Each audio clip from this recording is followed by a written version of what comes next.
you have a new look for this role. Yeah, it's very different. Very different, yeah.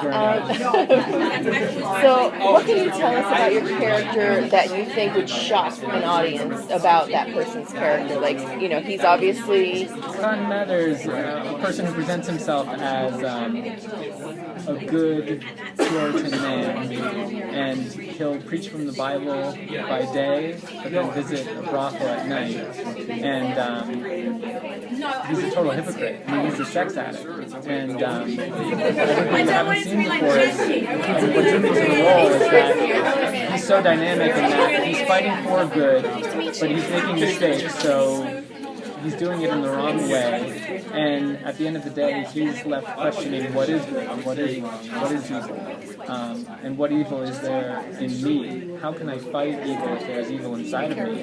Does that mean I have to destroy myself? Does one have to destroy evil to eliminate it? Or is there a way to integrate with it?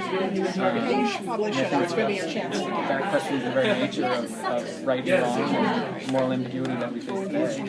It's a very real time in history that was a tragic time in American history, especially. Is that kept in mind as you're depicting kind of this revisionist version of it?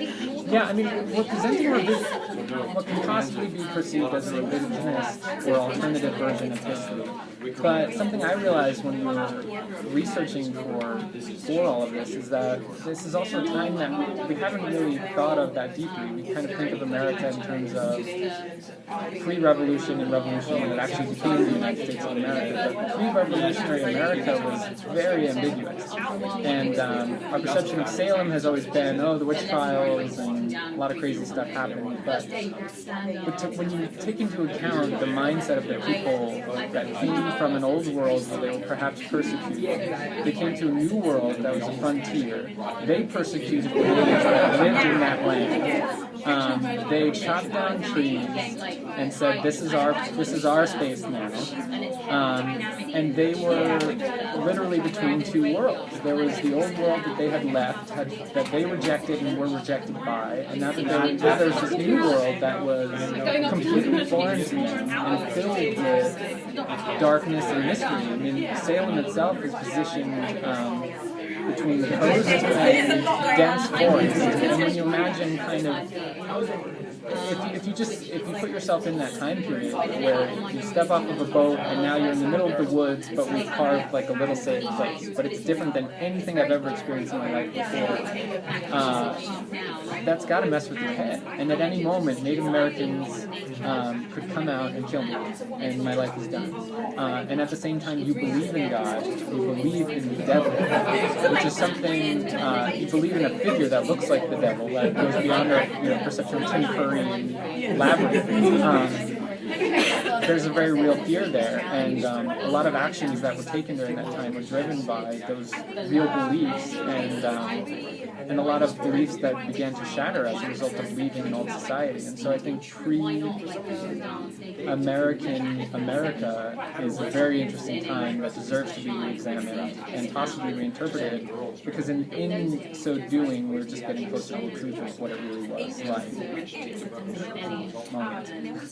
You had also mentioned in the panel about, the witches aren't necessarily all evil, and the supposed do-gooders have some evil in them. Yeah. I'm guessing that balance, that kind of very grayness of that whole world is a big part of the series. Definitely. And I think what's going to set the show apart is its solution ultimately for dealing with witches, and what ultimately is a witch. I mean, someone that performs dark magic, sure, that's a witch, but a normal person that does awful things to another person, or a person that represses parts of themselves for fear of embarrassment or something like that. I mean, what is evil, and how small can it be, and how large can it be, and where do we overlook it, and also where are we not acknowledging goodness?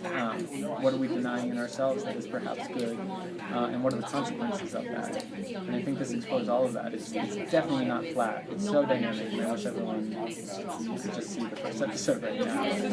The trailer looks amazing. I am so excited to see the series. I'm a huge fan of any kind of witch type of genre. Yeah. What else can you tell us about the show that you think would set it apart from what we're seeing now? We see right now with American Horror Story, The Witches of the Coven, and then we also see Witches of East End and things like that. What can you tell us about Salem that will set it apart? There are a lot of awesome supernatural goings-on that are just awesome and so pleasing to watch as like a genre audience or a fan of horror, but all of that is driven by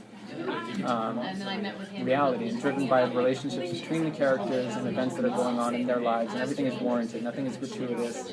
If you were to strip all of that extra stuff away, all of the awesome CGI and all of the awesome effects and models and everything that we used, all the costumes, you would still have an awesome character piece.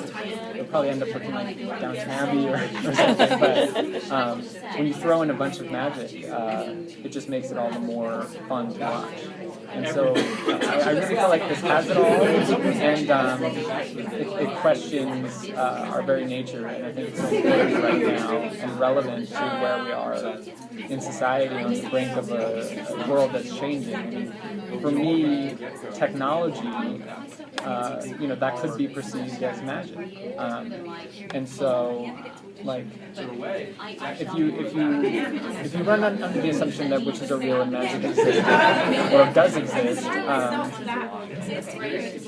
how does that relationship between a person and magic and how they use it, how does that compare to us as humans and how we use our technology? And as that technology becomes more and more powerful, what are the implications of that? And if we are not complete in ourselves, and if we are repressing parts of ourselves, and we have access to great power through technology, what awful events might happen?